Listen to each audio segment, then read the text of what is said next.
मंत्र सोपा, विठ्ठल विठ्ठल मंत्र सोपा करी पापा निर्मूळ, भाग्यवंता छंदमनी कोडकानी ऐकती।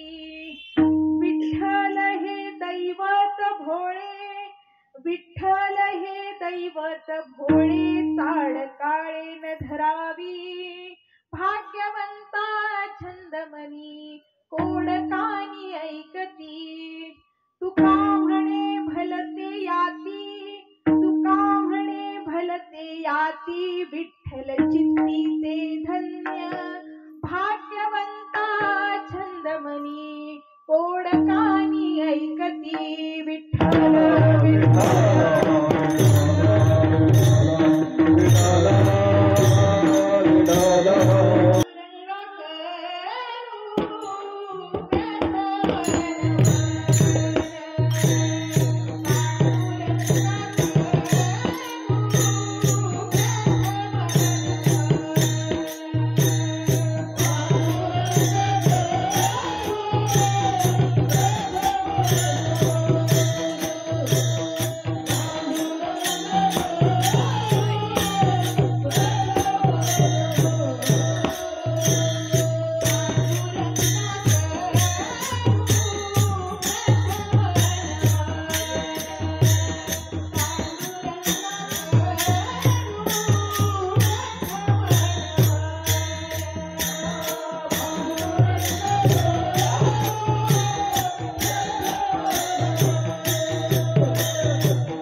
अलंकापुरी रम्य सिंहासनस्थं, पदाम्भोजतेजस्फुरदिप्रदीक्षं, विधीन्द्रादिदेवैः सदा स्तूयमानं, समाधिस्थमूर्तिं भजे ज्ञानदेवं। जयांचे केलिया स्मरण, होय सकळ विद्यांचे अधिकरण, तेची वंदू श्री चरण श्री गुरूंचे, ते नमस्कारोनी आता। मस्तक हे पायावरी, या वारकरी संतांच्या, ओम नमोजी आद्या, वेद प्रतिपाद्या, जय जय स्वसंवेद्या आत्मरूपा, देवा तुझी गणेशू, सकलार्थमती प्रकाशू, म्हणे निवृत्तीदासु अवधारी जोजी। आता अभिनव वाग्विलासिनी, जे चातुर्यार्थ कला कामिनी, ते श्री शारदा विश्वमोहिनी नमिली मिया। विठ्ठल विठ्ठल मंत्र सोपा, विठ्ठल विठ्ठल मंत्र सोपा करी पापा निर्मूळ, भाग्यवंता छंदमनी कोडकानी ऐकती। प्रस्तुत प्राप्त प्रसंगी आजच्या कीर्तन रूपी सेवेकरता निवडलेला अभंग देहूचे महान साधू विश्ववंदनीय महाराष्ट्र भूषण जगद्गुरु श्री संत तुकोबाराया या तुकोबारायांचा 4 चरणाचा अभंग असून या अभंगाद्वारे जगद्गुरु तुकोबाराया भगवान पंढरीनाथाच्या नामाचं महात्म्य या ठिकाणी प्रतिपादन करून सांगतात। तुकोबाराय म्हणतात की विठ्ठल विठ्ठल हा एक मंत्र आहे आणि तो अतिशय सोपा आहे, सोपा। पण जरी सोपा असला तरी त्याचं सामर्थ्य बाकी अगाध आहे। काय सामर्थ्य आहे तर तुकोबाराय सांगतात मनुष्याच्या जन्म जन्मांतरीच्या पापाचं निर्मूलन करण्याची क्षमता या मंत्रामध्ये आहे। विठ्ठल विठ्ठल मंत्र सोपा करी पापा निर्मूळ। पण या नामाचा छंद कुणाला जडतो? तुकोबाराय म्हणतात या नामाचा छंद कुणाला तरी जडत नाही। जो भाग्यवान आहे ना त्यालाच हे नाम आवडतं, त्यालाच या नामाचा छंद जडतो आणि तोच भगवंताची कथा श्रवण करतो असं तुकोबाराय म्हणतात। भाग्यवंता छंद मनी आणि गोड कानी ऐकती। अभंगाच्या 3ऱ्या चरणामध्ये जगद्गुरु तुकोबाराया आपल्या उपास्य पांडुरंग परमात्म्याचा स्वभाव सांगतात। माझा परमात्मा कसा आहे तर अतिशय भोळा आहे, भोळा। पण जरी भोळा असला तरी सुद्धा त्याचं नामचिंतन करणाऱ्या नामधारकाकडे काळ सुद्धा वाकडी नजर करून पाहू शकत नाही। तुकोबाराय म्हणतात विठ्ठल हे दैवत भोळे पण चाड काळे न धरावी। आणि असा जो नामधारक आहे ना तुकोबाराय म्हणतात तो कोणत्याही कुळाचा असू दे, तो कोणत्याही जातीचा असू दे, त्याचं कुळ धन्य आहे, त्याची जात धन्य आहे। तुकोबाराय म्हणतात तुका म्हणे भलते याती पण ज्याच्या चित्तामध्ये विठ्ठल आहे ना तो धन्य। विठ्ठल चित्ती ते धन्य भाग्यवंता छंदमनी आणि गोड कानी ऐकती असा अभंगाचा धावता असलेला भावार्थ माझ्या संक्षिप्त भाषेमध्ये तुमच्या समोर विशद करण्याचा प्रयत्न केलेला आहे। विठ्ठल विठ्ठल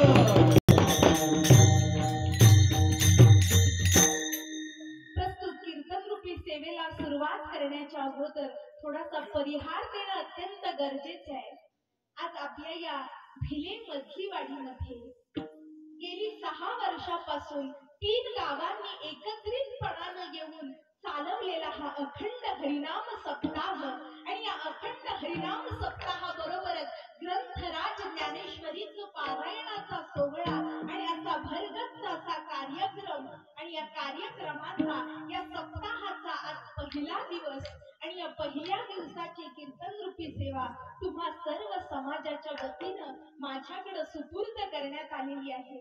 ज्याप्रमाणे माऊली ज्ञानोबाराया मला स्फूर्ती देतील, ज्याप्रमाणे भगवान पंढरीनाथ माझ्यावरती कृपा करेल, ज्याप्रमाणे माझे सद्गुरुनाथ मला आशीर्वाद देतील आणि तुम्ही सर्व श्रोता रूपी देव प्रसन्न होऊन मला आशीर्वाद द्याल अशी अभिलाषा मनामध्ये धारण करून अभंगाच्या चिंतनाकडे वळायचं आहे। प्रस्तुत अभंग जगद्गुरु तुकोबारायांचा आहे आणि या अभंगाद्वारे तुकोबाराया नामाचा महिमा प्रतिपादन करतात। तसं विचार केले ना तर जगद्गुरु तुकोबारायांच्या गाथ्याचा आपण विशेषत्वाने अभ्यास केला ना तर तुकोबारायांच्या गाथ्यामध्ये अनेक विविध प्रकरणाची प्रकरण आलेली आहेत। त्यामध्ये नाट असेल, बाळक्रीडा प्रकरण असेल, संतपर अभंग असतील, असे वेगवेगळी प्रकरणांनी युक्त असा तो गाथा आहे आणि त्या गाथ्यामध्ये नामपर सुद्धा प्रकरण आलेलं आहे आणि त्या नामपर प्रकरणाचा जर आपण अभ्यास करायचा ठरवला ना तर त्या नामपर प्रकरणामध्ये एक प्रकरण असं आहे की जगद्गुरु तुकोबाराया नामाचं महात्म्य प्रतिपादन करतात पण कुठेही भगवंताच्या विशिष्ट नामाचा उल्लेख न करताना नामाचा महात्म्य सांगतात। असे कितीतरी अभंग गाथ्यामध्ये आहेत।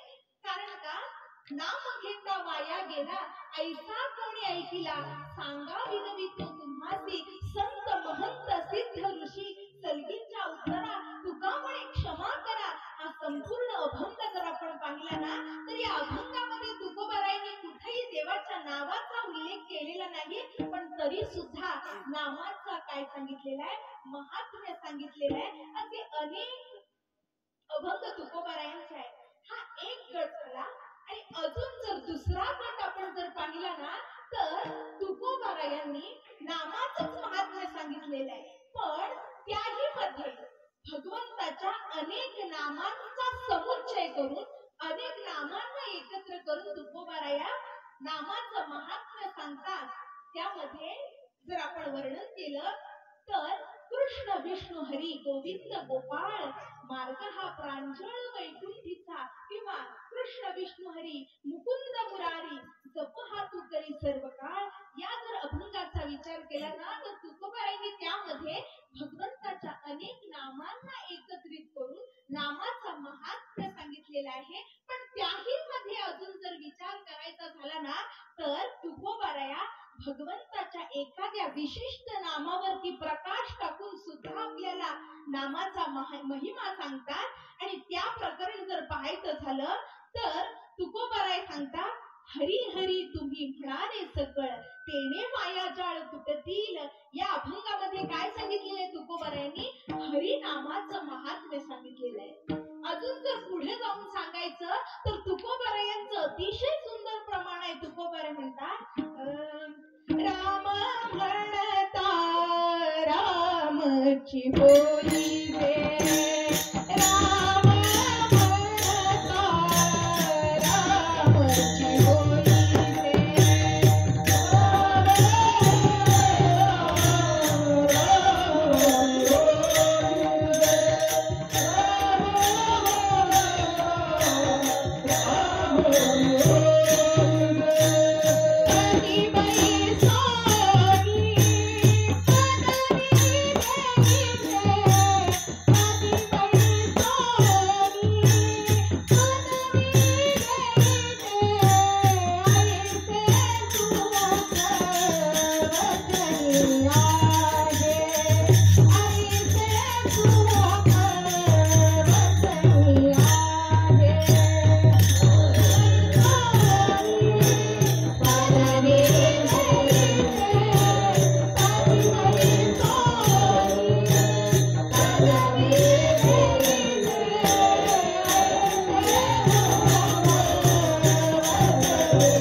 राम नावाचा महिमा सांगितलेला आहे. आणि तद्वत प्रस्तुत अभंगामध्ये जगद्गुरु तुकोबाराया तुम्हा आम्हाला विठ्ठल नामाचा महिमा सांगतात.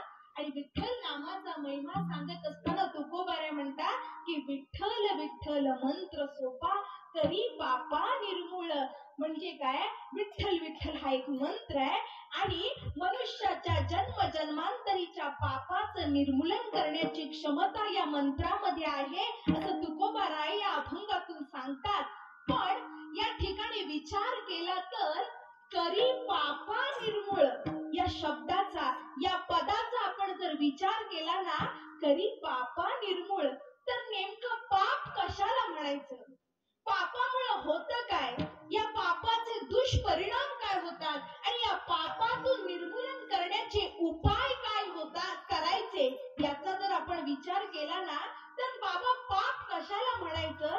पाप त्याला म्हणायचं की जे कर्म मनुष्याच्या हातान घडल्यानंतर माणसाचं जीवन पतित होतं, अर्थात त्याला खालचा दर्जा प्राप्त होतं ना, त्या कर्माला काय म्हणायचं? पाप म्हणायचं. आणि असं पाप ज्याच्या हातून घडतं ना तर ती व्यक्ती आधी तर समाजामध्ये येत नाही आणि आली तरी ताठ मानेनं जगू शकत नाही, कारण सन्मानानं जगणं तिनं काय केलेलं असतं? गमावलेलं असतं. म्हणजे पापामुळे काय होतं? माणसाचं पतन होत असतं, पतन. आणि तुकोबाराय म्हणतात की पाप कशाला म्हणायचं? की तुकोबारायांचं प्रमाण आहे, पाप त्याचे नाव न विचारी तानित,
असतं ना त्याला काय म्हणायचं, पाप म्हणायचं असं तुकोबाराय म्हणतात. आता या पापामुळे होतं काय, या पापाचे दुष्परिणाम माणसाला काय भोगावे लागतात याचा आपण विचार केला ना तर पापामुळे काय होतं, पापाचा पहिला दुष्परिणाम असा होतो की पापामुळं पाप करण्याची इच्छा माणसाच्या मनामध्ये निर्माण होते. आता ते कसं काय, आपल्या गाठीशी बाबा जर पुण्य असेल ना तर ते पुण्य आपल्याला पुण्य करण्याची इच्छा निर्माण करतं. आणि उदाहरण द्यायचं झालं तर आपण इथे बहुसंख्येने जे लोक उपस्थित राहिलेले आहात ना ते उगच उपस्थित राहिलेले नाही, त्या पाठीमाग काहीतरी पुण्य आहे, पुण्याची शिदोरी आहे आणि ती पुण्याची शिदोरी तुम्हाला इथपर्यंत खेचत घेऊन आलेली आहे. म्हणजे काय आहे, पुण्यामुळं पुण्य करावंसं वाटतं आणि या उलट पापामुळं पाप करण्याची इच्छा माणसाच्या मनामध्ये निर्माण होते. अजून या पापामुळं होतं काय तर पापामुळं दुसरा दुष्परिणाम असा होतो की पापामुळं आपल्या जवळच्या लक्ष्मीचा नाश होतो. कबीरदासजी सांगतात, पाप से घटे लक्ष्मी और चिंता से घटे चतुराई. म्हणजे पापामुळं आपल्या जवळची लक्ष्मी निघून जाते. आणि तिसरी गोष्ट म्हणजे पापामुळं काय होतं तर पापामुळं दुःख भोगावं लागतं माणसाला. आता विचार केला ना तर हे पाप तरी किती प्रकारचं आहे हो, किती प्रकारानं माणसाला पाप भोगावं लागतं.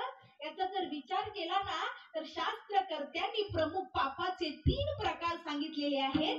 पहिला म्हणजे सामान्य पाप, दुसरं म्हणजे मध्यम पाप आणि तिसरं म्हणजे महापाप. आता सामान्य पाप कशाला म्हणायचं तर शास्त्रकर्ते असं सांगतात, सामान्य पाप काय आहे की जे पाप माणसाच्या हातून घडल्यानंतर पाप त्याचे नाव परदारा गमन आणि परधन अपहार, पाप तेची जीवी विषयाची आसक्ती आणि पाप ते अभक्ती कुळाचारी. म्हणजे सामान्य पाप कशाला म्हणायचं तर दुसऱ्याच्या पत्नीची अभिलाषा करणं, दुसऱ्याचं धन लुबाडणं किंवा दुसऱ्याची विनाकारण निंदा करणं, दुसऱ्याला विनाकारण द्वेष करणं किंवा आपल्या कुळाचारामध्ये चालत आलेल्या भक्तीचा नाश करणं, त्याला काय म्हणायचं, सामान्य पाप म्हणायचं. आणि याही पुढे जाऊन निळोबाराय सांगतात सामान्य पाप कशाला म्हणायचं. निळोबारायांचं प्रमाण आहे, निळा म्हणे पाप मुख्य तेची साथे, निळा म्हणे पाप मुख्य तेची साथे,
देह ज्याला प्राप्त झाला आणि या माणसाच्या देहाला येऊन ज्याला भगवंत आवडत नाही, ज्याला भगवंताविषयी प्रीती वाटत नाही ना, तो कोण आहे, पापी आहे. पापी ही झाली सामान्य पापांची यादी. आता पुढे जाऊन सांगायचं झालं तर मध्यम पाप. मध्यम पाप कशाला म्हणतात तर शास्त्रकर्ते सांगतात, अग्निदौ गरदश्चैव शस्त्र पाणी धनापहा क्षेत्रदारा हरेश्चैव षडैते आत ताईना. ही 6 पाप ज्याच्याकडून घडतात ना तो कोण आहे, मध्यम पापी आहे. ही 6 पाप कोणती आहे तर पहिलं म्हणजे अग्निदव. एखाद्याच्या संपत्तीला आग लावून त्याला जाळण्याचा प्रयत्न करणं, अग्निदव. गरदश्चैव म्हणजे एखाद्याच्या जेवणामध्ये विष घालून त्याला मारण्याचा प्रयत्न करणं, गरदश्चैव.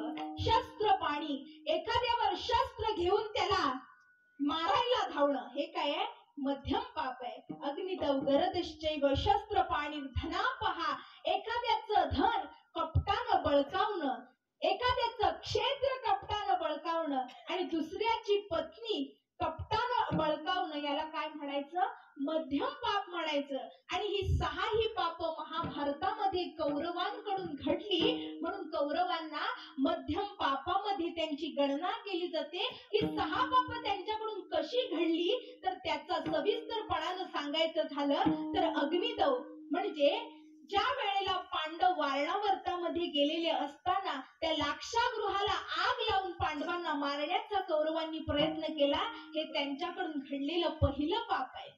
दुसरं पाप गरदश्चैव, विष घालून मारण्याचा प्रयत्न केला कुणाला भीम दादाला. काय झालं आपला दुर्योधनानं विचार केला की या पांडवांची ताकद जर कुणामुळे असेल ना तर ती कुणामुळे आहे भीम दादामुळे आहे. त्यामुळं या भीम दादाचा आपण काटा काढला ना तर बाकीच्या पांडवांना आपण सहज हरवू शकतो. आणि म्हणून कौरवांनी अशी युक्ती केली की पांडवांना जेवणाचं आमंत्रण दिलं आणि त्या आमंत्रणामध्ये दुर्योधन सगळ्या पांडवांना आग्रहानं वाढत होता. आणि आता दुर्योधनानं काय केलं लाडू तयार केला, लाडूच्या जेवणाचा बेत केला आणि तो लाडू भीमदादाला भरवण्याकरता घेऊन गेला. पण समोर बुंदीचा लाडू पाहिल्यानंतर भीमदादाच्या तोंडाला पाणी सुटलं. आता इथं भीमदादानं असा विचार करायला पाहिजे होता ना की ज्या कौरवांनी आजपर्यंत जन्मल्यापासून आतापर्यंत जे आपल्याशी कधीच चांगले वागले नाहीत, ज्यांनी आपल्या चांगल्याचा कधीच विचार केला नाही, ते जेवणाचं आमंत्रण देत आहेत. आणि जो आपला कट्टर दुश्मन आहे दुर्योधन, तो आपल्याला लाडू भरवतोय, तो लाडू आपण खावा का हा विचार त्याने करायला पाहिजे होता. पण समोर लाडू बघितला आणि भीमदादा विरघळून गेले. लगेच तो लाडू खाल्ला आणि त्या लाडवातल्या विषानं आपला प्रताप दाखवायला सुरुवात केली. भीमदादा मूर्छा येऊन पडले आणि पडल्यानंतर यांना तेवढंच निमित्त गावलं की त्यांनी काय केलं त्याचे हातपाय बांधले आणि गंगेमध्ये सोडून दिलं. म्हणजे गरदश्चैव भीमदादाला विष घालून मारण्याचा प्रयत्न केला. अग्निदव गरदश्चैव शस्त्रपाणी. ज्या वेळेला काम्यक वनामध्ये पांडव वनविहाराला गेलेले असताना त्या ठिकाणी कौरव त्यांना मारण्याच्या उद्देशानं गेले. पुढे त्यांना गंधर्वांनी पकडून नेला, तो पुढचा विषय. पण शस्त्र घेऊन मारायला धावले.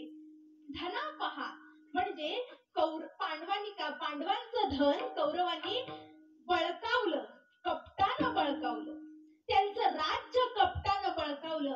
एवढंच नाही तर कौरवांनी पांडवांच्या पत्नीला दासी म्हणून दासी केलं. म्हणजे ही 6ही पाप कौरवांकडून घडली, म्हणून ते कोणात मध्यम पापांमध्ये त्यांची गणना केली जाते. आणि आता महापाप कोणतं शास्त्र करते सांगतात तर महापाप ते आहे की ब्रह्महत्या सुरापानम स्तेयम गुर्वंगनागम महंती पातकान्याहुस संसर्गश्चापि तैसह. कोणती पाप आहेत महापापामध्ये ब्रह्महत्या, ब्राह्मणाची हत्या करणं, सुरापान म्हणजे मद्यपान करणं, दारू पिणं. आता दारू पिणं ह्याच्यामध्ये कसं काय महापापामध्ये कसं काय गणलं जातं कारण का दारू पिणारा माणूस स्वतःची हानी करतच असतो, त्याबरोबर आपल्या कुटुंबाची पण हानी करत असतो आणि तो समाजाला सुद्धा त्रास देत असतो. आणि म्हणून या दारू पिणाराची गणना ही महापापामध्ये केली जाते. ब्रह्महत्या सुरापानम स्तेयम चोरी करणं हे काय महापाप सांगितलं जातं. पण त्यातही सुवर्ण स्तेयम अर्थात सोन्याची चोरी करणं हे महापाप आहे असं शास्त्रज्ञ सांगतात. स्तेयम गुरुवंगनागम म्हणजे आपल्या गुरुपत्नी विषयी वाईट धारणा मनामध्ये धारण करणं, तिची अभिलाषा मनामध्ये धारण करणं ना याला काय म्हणतात महापाप म्हणतात. आणि या चौघांची कोणत्याही प्रकारचा संबंध जो ठेवतो, त्यांच्याशी जो बोलतो, त्यांच्याशी जो व्यवहार करतो, तो कोण आहे? पाचवा महापापी आहे. त्यांची साथ देणारा हा पाचवा महापाप्यांमध्ये गणला जातो. अशी ही पाप सांगितलेली जातात. आणि या पापामुळे होतं काय? आपण पाहिलं ना, पापामुळे पाप करण्याची इच्छा निर्माण होते, पापामुळे लक्ष्मीचा ऱ्हास होतो, आणि तिसरी गोष्ट, पापामुळे दुःख भोगावं लागतं. आता माणसाला दुःख तरी किती प्रकारचं आहे हो बाबा. गीताशास्त्र असं सांगतं की जन्माला आल्यानंतर माणसाला 4 प्रकारची दुःख भोगावी लागतात. ही कोणती दुःख आहे? तर भगवान सांगतात, इंद्रियार्थेषु वैराग्य मन अहंकार एवच जन्म मृत्यू जरा व्याधी दुःख दोषानुदर्शनम. म्हणजे या 4 ठिकाणी माणसाला दुःख भोगावी लागतात. कोणत्या ठिकाणी? जरा. जरा म्हणजे म्हातारपणाचं दुःख, म्हातारपणाचं दुःख आहे. व्याधी म्हणजे आजारपणाचं दुःख आहे. पण ते सगळ्यांना आहे का बाबा? नाही. व्याधीचं दुःख कोणाला आहे? आजारी माणसाला आहे. म्हातारपणाचं दुःख म्हाताऱ्या माणसाला आहे. जन्माचं दुःख सुद्धा तितकंच कठीण आहे. जन्माचं दुःख किती प्रमाणात मोठं आहे? महाराज म्हणतात, विष्ठाले चहूकडे नाकी तोंडी कृमी किडे, आणि गर्भवासाचे दुःख कवळा पुढे सांगावे. आणि तेच अभंगामध्ये महाराज सांगतात, काय सांगू गर्भीची यातना,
भोगिता नारायणा मांस मलमूत्र जाणा तुझं क्षण क्षणाध्यात असे. इतकं जन्माचं दुःख महाभयानक महाकठीण आहे. आणि पण हे जन्माचं दुःख आपण भोगून मोकळे झालेलो आहे.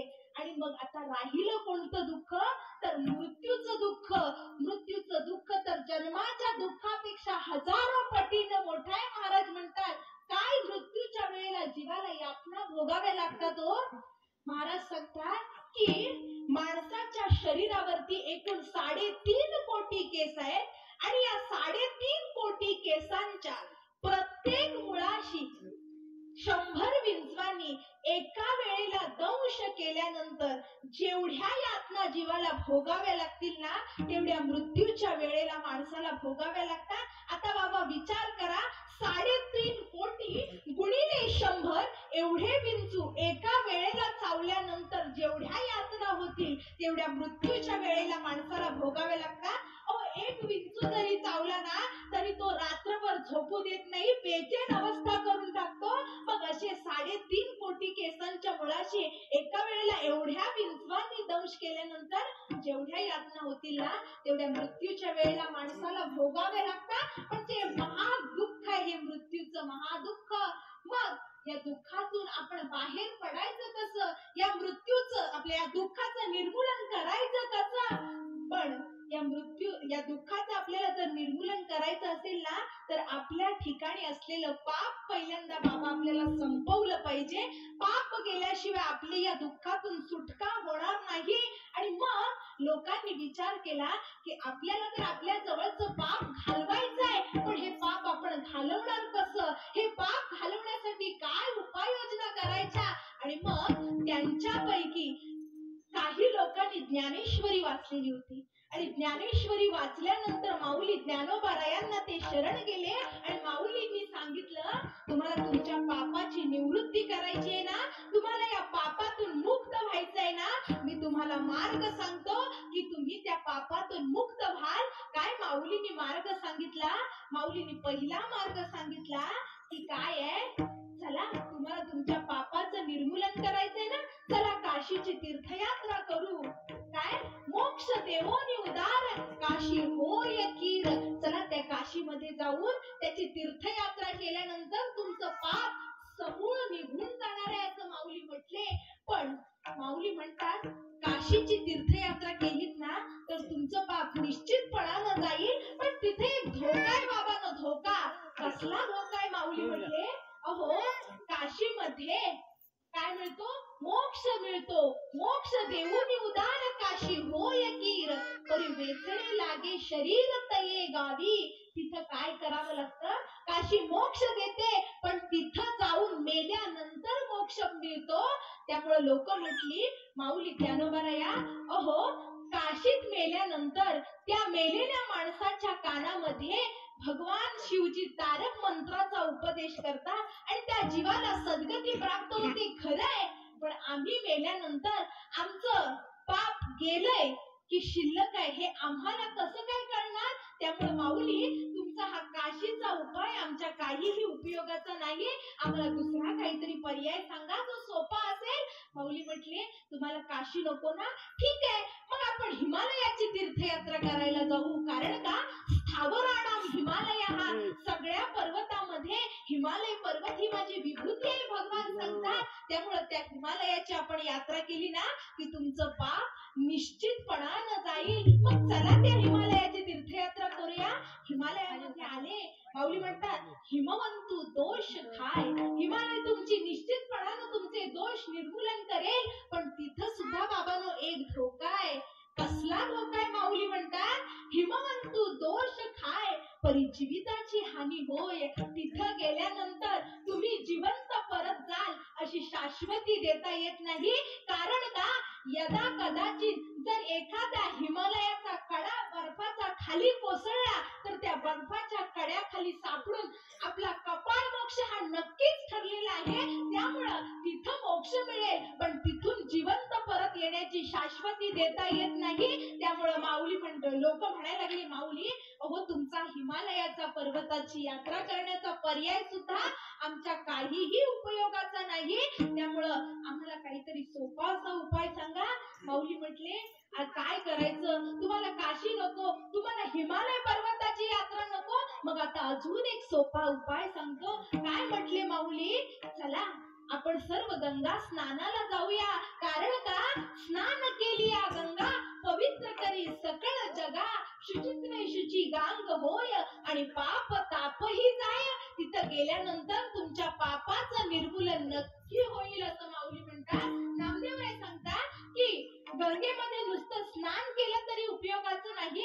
गंगेचं नुसतं नाव जरी मुखानं घेतलं ना तरी सुद्धा त्या जीवाला सद्गती प्राप्त होते. महाराज म्हणतात, वाचे म्हणता गंगा गंगा सकळ पापे जाती गंगा, सकळ पापे जाती गंगा, सकळ पापे जाती गंगा.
की गंगेमध्ये स्नान करण्याची गरज नाही, तर गंगेचं नुसतं वाचेन नामस्मरण केलं ना तरी सुद्धा त्या जीवाला सद्गती प्राप्त होते. म्हणून चला गंगा स्नान करूया.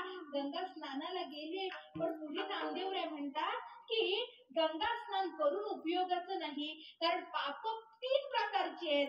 एक कायिक पाप आहे, दुसरं वाचिक पाप आहे आणि तिसरं मानसिक पाप आहे. तुम्ही जर गंगेमध्ये स्नान केलं ना तर तुमचं कायिक पाप जाईल, पण वाचिक आणि मानसिक पाप बाकी तसंच शिल्लक राहील. कारण महाराजांचं प्रमाण आहे, मन संकल्पाची पापे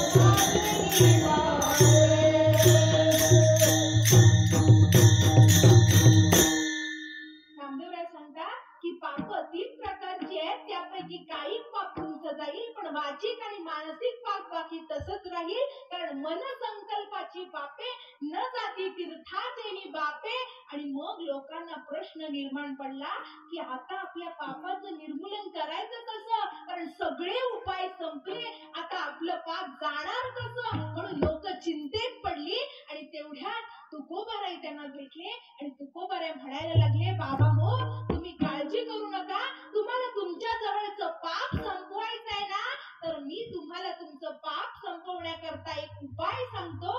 काय उपाय सांगतो? तुकोबाराय म्हटले, सगळ्यात सोपा असा उपाय तुम्हाला सांगतो. काय सोपा उपाय आहे? महाराज म्हणतात, नाम संकीर्तन साधन पैसो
क्षमता त्याच्यामध्ये आहे.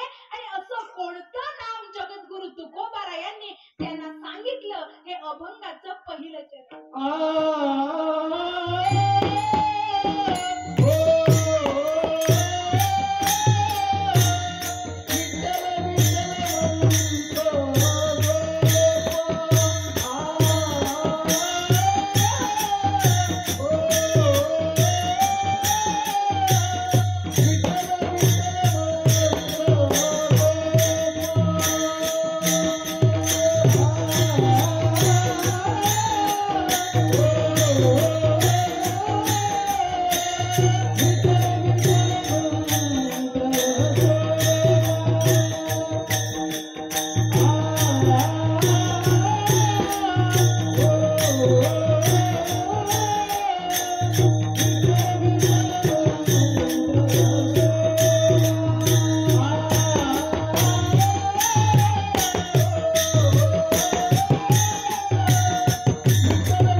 तर विठ्ठल विठ्ठल मंत्र सोपा आणि करी पापा निर्मूळ.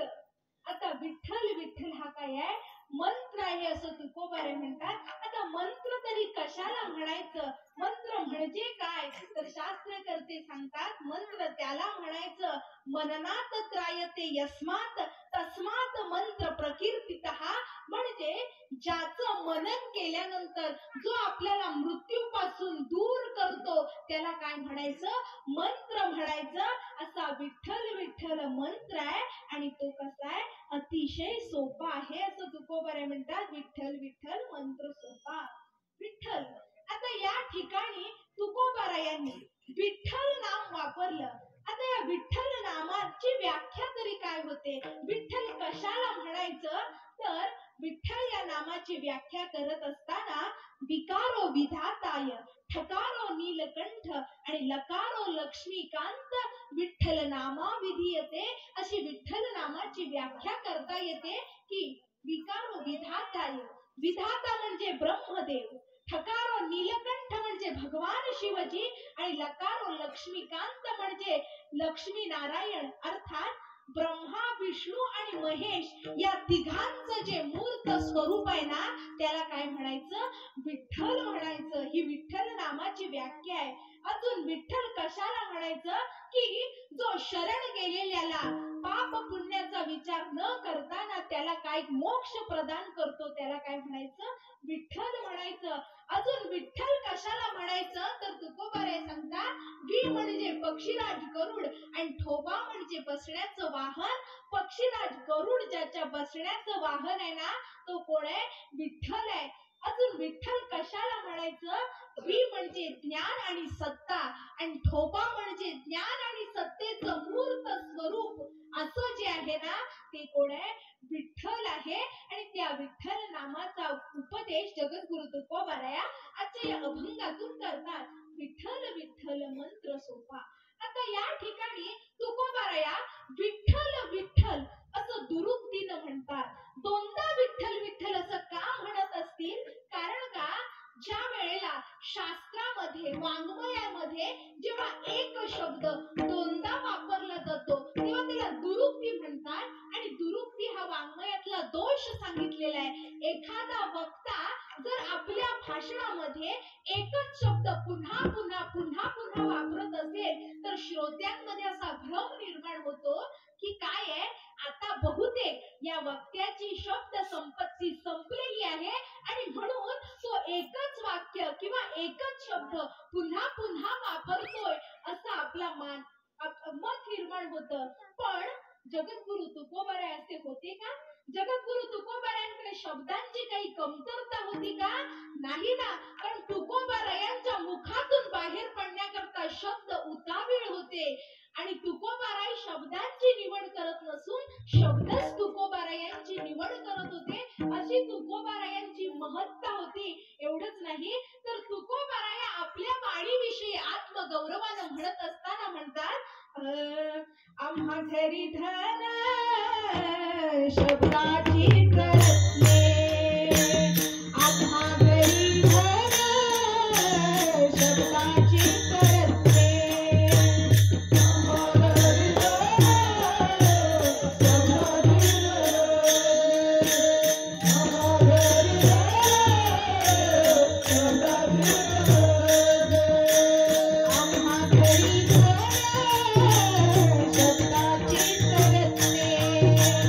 आम्हा घरी धन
रूपी संपत्तीचं वर्णन करत असताना जगद्गुरु तुकोबाराय म्हणतात, आमच्या घरामध्ये धन आहे, पण ते धन कसलंय? शब्दरूपी धन आहे. आम्हा घरी धन शब्दाचीच रत्ने आणि शब्दाचीच यज्ञे पूजा करू, असं जे तुकोबाराय भाषा प्रभू असलेले तुकोबाराया आपल्या वाङ्मयामध्ये असा दोष स्वीकारतील का, हा प्रश्न आहे की नाही? मग तुकोबाराय विठ्ठल विठ्ठल डबल का वापरतात? त्याचं कारण संत महात्मे ज्या वेळेला आपल्या वाङ्मयामध्ये एक शब्द दुरुक्तीने वापरतात ना, तेव्हा त्या पाठीमाग काहीतरी कारण दडलेलं असतं. ते जेव्हा काना देतात ना एका शब्दाला, तर त्या कान्याला महत्व आहे, त्या पूर्ण विरामाला स्वल्प विरामाला महत्व आहे. तसं इथं विठ्ठल विठ्ठल म्हणण्यामाग काहीतरी कारण दडलेलं आहे. तुकोबाराय का विठ्ठल विठ्ठल डबल म्हणतात? त्याचं कारण आहे की विठ्ठल विठ्ठल डबल का म्हणतात? एक नामासाठी, एक रूपासाठी विठ्ठल म्हणतात. या विठ्ठल विठ्ठल म्हणण्यातून जगद्गुरु तुकोबारायांना निश्चयता भाव प्रकट करायचा आहे, म्हणून विठ्ठल विठ्ठल डबल म्हणतात. आणि या विठ्ठल विठ्ठल डबल म्हणण्यातून जगद्गुरु तुकोबारायांना पूर्णार्थी भाव प्रकट करायचा आहे, म्हणून तुकोबाराया विठ्ठल विठ्ठल दुरुक्तीनं म्हणतात. कसं काय? दुरुक्ती का करतात? उदाहरण देऊन सांगायचं झालं तर काय आहे, आपण आपल्या मुलाच्या लग्नाची पत्रिका घेऊन आपल्या जवळच्या अगदी जीवश्य कंठस्थ असलेल्या मित्राकडे गेलो आणि त्याच्या हातामध्ये पत्रिका देऊन आपण काय म्हणतो? ऐकलत का? आमच्या मुलाचं लग्न आहे आणि आमच्या मुलाच्या लग्नाला तुम्ही आलं म्हणजे आलंच पाहिजे असं म्हणतो. आता नुसतं आलं म्हणून चाललं असतं की नाही बाबा? पण काय म्हणतात? आलं म्हणजे आलंच पाहिजे, स वापरला म्हणजे निश्चयपूर्वक सांगितलं. आणि मग समोरची व्यक्ती हे ऐकल्यानंतर काय म्हणते? अहो तुमच्या मुलाच्या लग्नाला ना येणार म्हणजे येणारच. आता नुसतं येणार म्हणून चाललं असतं ना, मग इथं येणार म्हणजे येणारच या वाक्यातून त्यांना काय दाखवायचंय? निश्चयपूर्वक सांगायचंय की मी तुमच्या मुलाच्या लग्नाला येणारच. तसं तुकोबाराय सांगता विठ्ठल विठ्ठल दुरुक्तीनं का वापरता? निश्चयपूर्वक सांगता की विठ्ठल विठ्ठल मंत्राची ताकद इतकी आहे की तुमच्या पापाचं निर्मूलन करण्याची क्षमता त्याच्यामध्ये आहे. आणि अजून विठ्ठल विठ्ठल डबल का म्हणतात? तर त्यातून पूर्णार्थी भाव तुकोबारायांना प्रकट करायचा आहे. काय पूर्ण भाव आहे? काय आहे? एखाद्या माणसाची आंब्यांची बाग आहे आणि आंब्यांच्या बागेमध्ये आंबे बहरून आलेले आहेत आणि आलेले असताना त्या माणसानं काय केलं? रोज तो बागेमध्ये जायचा, आंब्यांची पाहणी करायचा, पण 4 दिवस तो त्या बागेकडे फिरकला सुद्धा नाही. आणि 4 दिवसामध्ये प्रकार असा घडला की त्या बागेमध्ये चोरांचा सुळसुळाट झाला आणि चोरांनी सगळेच्या सगळे आंबे चोरून नेले. आणि 4थ्या दिवशी हा मालक बघण्याकरता गेला आणि बघतो तर काय, झाडावर एकही आंबा शिल्लक नाही. आणि मग तो म्हणायला लागला, काय हो 4 दिवस बागेकडे गेलो नाही, पण चोरांनी आंबा काढून गेला. आता नुसते आंबे काढून नेले चाललं असतं ना बाबा, पण आंबा काढून नेला. यातून त्याला काय सांगायचंय? पूर्णपणानं सांगितलंय की संपूर्णपणे सगळे आंबे चोरून नेले. म्हणजे असा पूर्णार्थी भाव तुकोबारायांना या ठिकाणी प्रगट करायचा आहे. आणि म्हणून तुकोबाराय म्हणतात की विठ्ठल विठ्ठल हा मंत्र आहे आणि तो सोपा आहे. आता सोपा का सांगितला? कारण का विठ्ठल सोपा काय आहे? कारण नाम हे सगळ्यात सोपं आहे बाबा. कारण का बाकीच्या साधनांचा जर आपण विचार केला ना, तर ती साधनं फार कठीण आहेत, फार कठीण. जर योगाचा विचार केला, कर्म मार्गाचा विचार केला, ज्ञान मार्गाचा विचार केला ना, तर त्यामध्ये खूप अडथळे आहेत. कारण योगाची या वाटा निघाली का सुभटा, तयासी दुःखाचाची सेल वाटा भागा आला.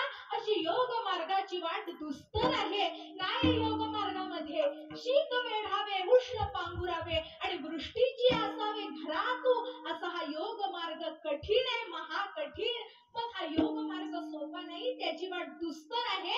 कर्म मार्गाचा आपण जर विचार केला ना, तर कर्म मार्ग अतिशय सूक्ष्म आहे, सूक्ष्म. कारण का जर आपण कर्म पथावरती चाललेलो असू आणि त्यामध्ये जर आपली एक किंचित भर सुद्धा चूक झाली ना, तर ते पुण्य करत असताना आपल्या पदरामध्ये पाप पडत असतं. म्हणून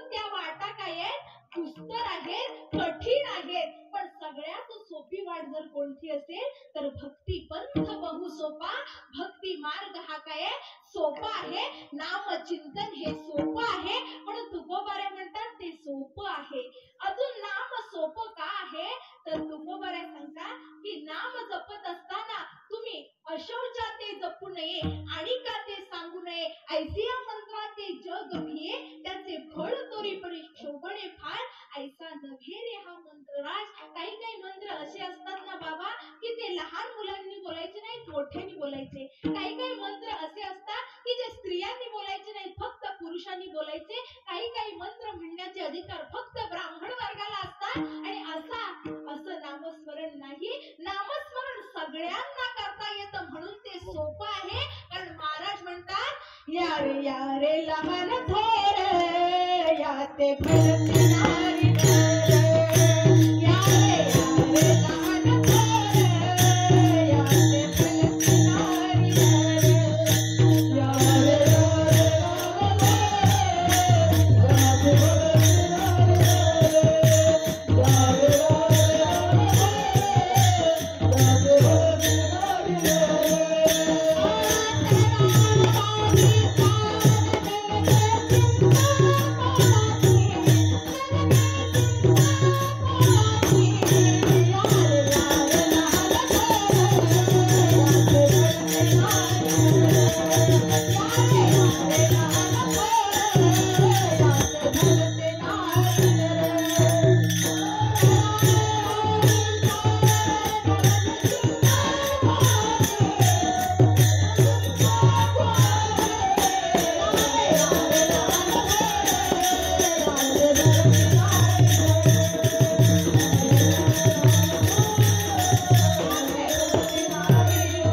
या बहुत सुकृताची जोडी म्हणून विठ्ठली आवडी. म्हणजे भगवंताचं नाम मुखाला येण्याकरता हजारो जन्माची पुण्याई असावी लागते. आणि पुण्याई असेल तरच नाम मुखाला येतं, नाहीतरी येत नाही. तुकोबारे म्हणतात की या मनुष्य जन्माला येऊन ज्याच्या मुखाला भगवंताचं पवित्र असं नाम आलं ना, तोच भाग्यवान आहे, तोच खरा भाग्यवान आहे. असं तुकोबारे अभंगाच्या दुसऱ्या चरणामध्ये भाग्यवंत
सदैव सभाग्य तोची हरिरंगी नाचे, भाग्यवंत म्हणू तया शरण गेले पंढरीराया.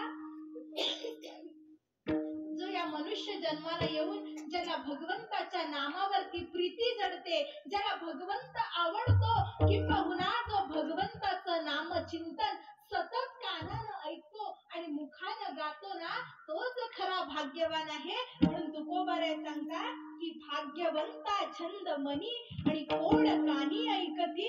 आता व्यवहाराचा विचार केला ना, तर व्यवहारामध्ये छंद अनेक प्रकारचे लोकांना असतात. काहींना गाण्याचा छंद असतो, काहींना वाजवण्याचा छंद असतो, काहींना पोहण्याचा छंद असतो, काहींना चित्रकलेचा छंद असतो. नाना प्रकारचे छंद असतात. काहींना व्यसनाचा छंद असतो.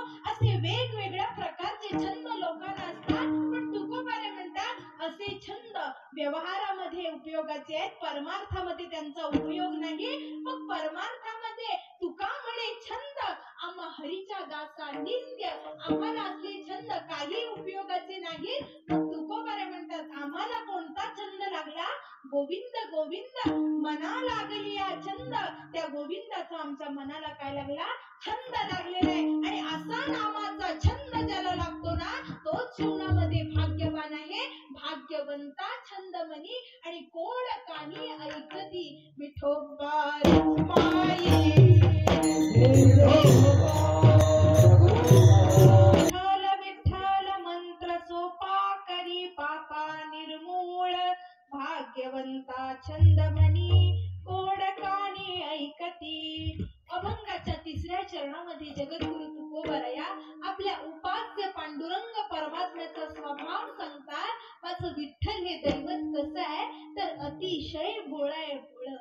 पण जरी भोळ असलं तरी तुकोबाराय म्हणतात त्याचं तो इतकं त्याच्या नामाचं महात्म्य आहे की त्याचं नामचिंतन करणाऱ्या नामधारकाकडे काळ वाकडी नजर करून पाहण्याची हिम्मत करू शकत नाही. कारण का? त्याचं नामचिंतन करणाऱ्या माणसाला पाहिल्यानंतर काय होतं? दड दड दड दड दुडू दुडू दुडू बळ सुटला कळी काळा का पुढिया रे. आणि शिवनाम शीतळ मुखी सेविता का पडिया रे. काळाला पळ सुटतो त्याचं नामचिंतन ऐकल्यानंतर. एवढंच नाही, ज्या वेळेला आपले यमदूत एखाद्या व्यक्तीला नेण्याकरता येतात ना, तेव्हा यमदूत त्यांच्या कानामध्ये सांगतो काय करा की हे बांधून आणा. पण कुणाला सोडून दुसऱ्यांना आणा. दूत सांगे यमा कानी तुम्ही जाता मेदिनी. विष्णू दूत सोडून ये बांधून आणा. काय करा? जो भगवंताचं नामचिंतन करतो ना, त्याला सोडून बाकीच्याला बांधून घेऊन या. म्हणजे त्याचं नामचिंतन करणाऱ्या नामधारकाकडे काळ वाकड्या नजरेनं पाहू शकत नाही. इतकी त्याच्या नामाची ताकद अगाध आहे, अगाध. म्हणून तुकोबारे सांगतात विठ्ठल हे दैवत भोळे. तुका म्हणे भोळी आणि विठ्ठल कृपेची कोवळी. कैलासीचा देव भोळा चक्रवर्ती. असा आमचा परमात्मा कसा आहे? भोळा आहे. आणि पण त्याचं नामचिंतन करणाऱ्या नामधारकाला काळ वाकडी नजर करून पाहण्याची हिम्मत करू शकत नाही. आणि अभंगाच्या शेवटच्या चरणामध्ये जगद्गुरु तुकोबारे सांगतात की असा हा नामधारक आहे ना, तो कोणत्याही जातीचा असू दे, कोणत्याही कुळाचा असू दे, आम्ही त्याचा विचार करत नाही. कारण जातीपातीचा विचार हा व्यवहारामध्ये केला जातो बाबा, परमार्थामध्ये केला जात नाही. कारण का? इथं तुकोबारे सांगतात तुका म्हणे नाही जाती सवे काम आणि ज्याच्या मुखी नाम तोच धन्य. किंवा याता याती धर्म नाही विष्णुदासा. आणि निर्णय हायसा वेद शास्त्री. ज्याच्या मुखाला नाम येतं ना, तो कुठल्याही कुळाचा असू दे, तो धन्यच आहे. तुकोबारे म्हणतात की जो कुळानं धन्य आहे, जो कुळानं उच्च दर्जाचा आहे ना, तो त्याला आम्ही मान्यता देत नाही. कारण का? जो ब्राह्मण कुळामध्ये जन्माला आला पण तरी सुद्धा त्याच्या मुखामध्ये नाम येत नसेल ना, तर त्याचा काय उपयोग आहे? महाराज म्हणतात की अभक्त ब्राह्मण जळो त्याचे तोंड. असं तुकोबारे म्हणतात. पण त्याही पुढे जाऊन सांगतात की वैष्णव सांभार धन्य त्याची माय. आणि हरिगुण गाय नित्य नेमे. तो जरी हीन कुळातला असला ना, तरी सुद्धा तो काय आहे? धन्य आहे. त्याच्या येण्यानं कुळ धन्य आहे, त्याच्या येण्यानं गाव धन्य आहे, त्याच्या येण्यानं ही भूमी धन्य आहे, हा देश धन्य आहे. श्लोक आलेला आहे. म्हणजे असा नामधारक ज्या कुळामध्ये जन्म घेतो ना ते कुळ धन्य आहे. तुकोबाराय म्हणतात म्हणून तुकोबाराय म्हणतात तुका म्हणे नाही जाती सविका ज्याच्या मुखी नाम तोची धन्य. आणि तुकोबाराय तेच अभंगाच्या शेवटच्या चरणामध्ये सांगतात. तुका म्हणे भलते या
भाग्यवंत आहे. आणि भाग्यवंताच्या मुखाला देवाचं नाम येत नाही, येतं दुसऱ्याच्या मुखाला येत नाही. म्हणून तुका म्हणे भलते याती विठ्ठल चित्ती ते धन्य. भाग्यवंता छंदमनी आणि कोड कानी ऐकती. अभंगाचा भावार्थ ज्याप्रमाणे मला माझ्या संक्षिप्त भाषेमध्ये तुमच्या समोर मांडता आला त्याप्रमाणे मांडण्याचा प्रयत्न केलेला आहे. जर बोलण्याच्या ओघामध्ये एखादा शब्द चुकीचा गेला असेल तर तो माझ्या बुद्धीचा दोष आहे, आणि जे काही चांगलं असेल ते माझ्या सद्गुरूंचा कृपा आशीर्वाद आहे, माझ्या आई वडिलांचा कृपा आशीर्वाद आहे. आणि त्यामुळं या समाजाच्या वतीनं आज मला या ठिकाणी कीर्तन रूपी सेवा करण्याची संधी प्राप्त झाली. तेव्हा तुम्हा सगळ्यांचे आभार आणि तुम्हा सगळ्यांच्या चरणावरती माथा विनम्र करते.